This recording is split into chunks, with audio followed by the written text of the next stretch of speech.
پرانے وقتوں کی بات ہے۔ ایک گاؤں میں ایک غریب آدمی اپنے بیوی بچوں کے ساتھ رہتا تھا۔ وہ پیشے کے اعتبار سے موچی کا کام کرتا تھا۔ پھر ایک وقت ایسا آیا جب اس کے پاس گندم خریدنے کے لیے بھی پیسے نہیں تھے۔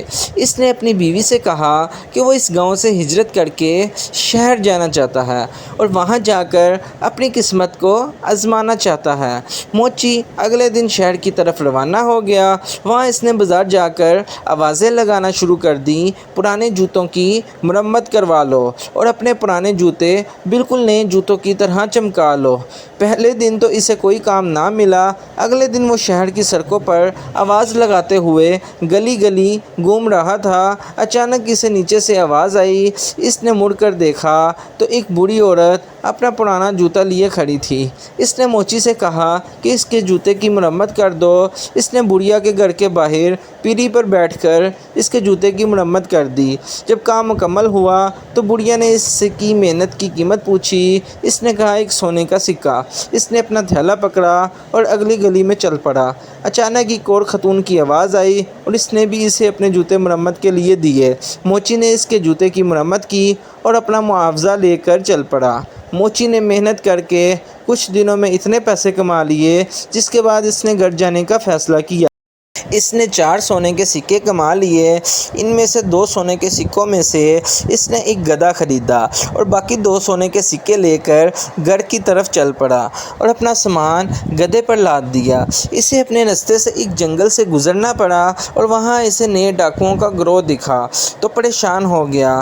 موچی دانشمند تھا۔ اس نے ہمت نہ ہاری اور ایک منصوبہ بنایا۔ اس نے ایک سونے کا سکہ گدھے کی گردن پر باندھ دیا اور چل پڑا۔ ڈاکوؤں نے اسے روک لیا اور کہا تمہارے پاس جتنے پیسے ہیں ہمیں دے دو۔ موچی نے کہا میں غریب ہوں، میرے پاس اس گدھے کے سوا کچھ نہیں۔ یہ سنتے ہی گدھا دیکھا اور اس کے گلے سے سونے کا سکہ زمین پر گر پڑا۔ اس پر ڈاکوؤں کے سردار نے پوچھا یہ سونے کا سکہ کہاں سے آیا؟ اس کے بعد اسے مارنا شروع کر دیا۔ آخرکار موچی نے انہیں کہا کہ وہ سب کچھ بتائے گا۔ موچی نے کہا یہ گدھا سونا پیدا کرتا ہے۔ سردار نے کہا یہ گدھا مجھے بیچ دو اور پھر ہم تمہیں جانے دیں گے۔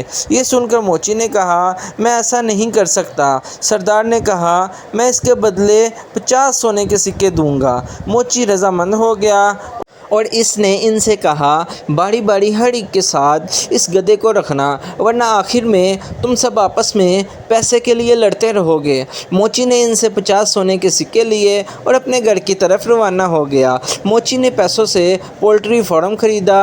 دوسری طرف چور بھی اپنے اڈے پر پہنچ گئے تھے۔ سردار نے کہا میں پہلے دن اس گدھے کو رکھوں گا اور گدھے کو اپنے ساتھ لے کر پاس سو لیا۔ اسے یقین تھا کہ میں امیر ہو جاؤں گا، پر جب صبح آنکھ کھلی تو سونا نہ پایا۔ ایک ایک کر کے سبھی ڈاکوؤں نے اس گدھے کو ساتھ رکھا، پھر سونا کسی کو نہ ملا۔ اب تمام ڈاکوؤں کو یہ یقین ہو گیا تھا کہ موچی نے ہم سے جھوٹ بولا ہے۔ وہ موچی کے گھر کی طرف چل پڑے۔ وہ فارم میں کام کر رہا تھا۔ اس نے جب ڈاکوؤں کو آتے ہوئے دیکھا تو فوراً اپنی بیوی کے پاس گیا اور اس نے کہا جب وہ ڈاکو گھر پہنچیں گے اور میرا پوچھیں گے تو انہیں بتانا کہ میں فارم میں کام کر رہا ہوں اور ہمارے کتے ٹومی کو مجھے بلانے بھیجنا۔ جب ڈاکو پہنچے تو اس کی بیوی نے ایسا ہی کیا، اگرچہ موچی گھر کے پیچھے بیٹھا انتظار کر رہا تھا۔ جب ٹومی کو بلانے بھیجا تو وہاں سے بلانے کے لیے دوڑ گیا۔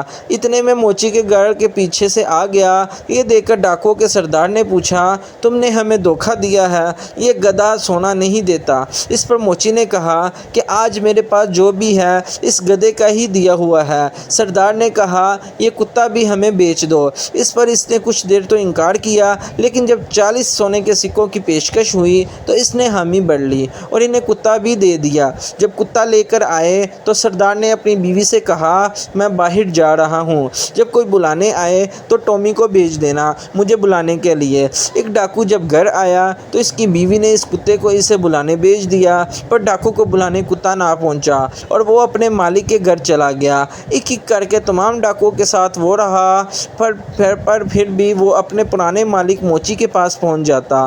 یہ دیکھ کر ان سب کو یقین ہو گیا کہ موچی نے پھر ہمیں دھوکہ دیا، اس نے جھوٹ بولا۔ انہوں نے آپس میں مشورہ کیا کہ اس مرتبہ ہم بے وقوف نہیں بنیں گے اور موچی کو بھی سبق سکھائیں گے۔ وہ سب موچی کے گھر پہنچے اور اس کی جھوٹی دلیلوں کو نظر انداز کر کے اسے سبق سکھانے کے لیے اس کو بوری میں بند کیا اور اسے اس منصوبے سے ساتھ لے گئے کہ وہ اس بوری کو دریا میں پھینک دیں گے۔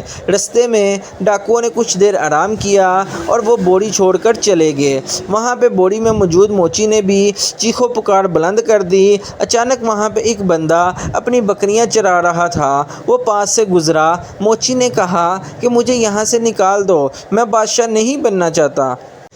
اس پر اس بندے نے کہا اگر میں تمہاری جگہ ہوتا تو بادشاہ بن جاتا۔ موچی نے کہا تم میری جگہ بادشاہ بن جاؤ، مجھے اس بوری سے باہر نکالو، اور وہ اس انجان بندے کو بوری میں اپنی جگہ بند کر دیا اور موچی اس کی بکریاں لے کر چرانے لگا۔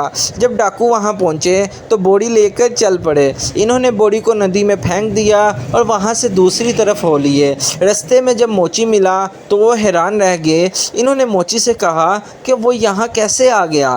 موچی نے کہا اس ندی کے نیچے ایک سونے کی کان ہے، وہاں بہت سونا ہے اور وہاں پر موجود سونے کی رکھوالی کرنے والے نے مجھے باہر نکالا۔ سردار نے کہا کہ ہمیں بھی وہاں لے چلو اور خبردار اگر تم نے ہمیں اس مرتبہ بے وقوف بنایا۔ وہ انہیں اس ندی کے کنارے لے گیا۔ موچی نے کہا اگر تمہیں سونا چاہیے تو خود کو بوری میں بند کرنا ہوگا۔ تمام ڈاکوؤں نے اپنے آپ کو بوری میں بند کیا اور موچی نے سب کو ندی میں پھینک دیا۔ اس کہانی سے ہمیں یہ سبق ملتا ہے کہ بغیر سوچے سمجھے کسی کی بات پر بھی یقین نہیں کرنا چاہیے۔ سب سے پہلے دوسرے بندے کی بات کا جائزہ لینا چاہیے اور سوچنا چاہیے اگر کوئی ہمیں مشورہ دے رہا ہے تو اس کے پیچھے کوئی حقیقت ہے بھی یا نہیں۔ اگر ڈاکوؤں کی طرح کوئی بھی بغیر سوچے سمجھے یقین کر لے گا تو اس کا بھی حال ایسا ہی ہوگا جیسا کہ ڈاکوؤں کا ہوا۔ امید ہے ویڈیو سے آپ کو سبق سیکھنے کو ضرور ملا ہوگا اور ویڈیو آپ کو بہت پسند آئی ہوگی۔ اگر ویڈیو پسند آئے تو چینل کو سبسکرائب کرنا مت بھولیے گا اور بیل آئیکن کو ضرور دبائیے گا تاکہ مزید آنے والی ڈیلی ویڈیوز آپ کو بر وقت ملتی رہیں، اور ویڈیو کو زیادہ سے زیادہ شیئر کیجیے گا اپنے فرینڈز اور فیملی ممبرز میں۔ اور آپ سب سے گزارش ہے کہ ہمارے فیس بک کے پیج کو بھی، جو کہ اسی نام سے ہے، ہانی سٹوریز ٹی وی کے نام سے، اسے بھی لائک کیجیے گا۔ ملتے ہیں کل ایک نئی ویڈیو کے ساتھ، تب تک کے لیے اپنا بہت سارا خیال رکھیے گا اور مجھے دعاؤں میں ضرور یاد رکھیے گا۔ اللہ آپ کا حامی و ناصر ہو۔ اللہ حافظ۔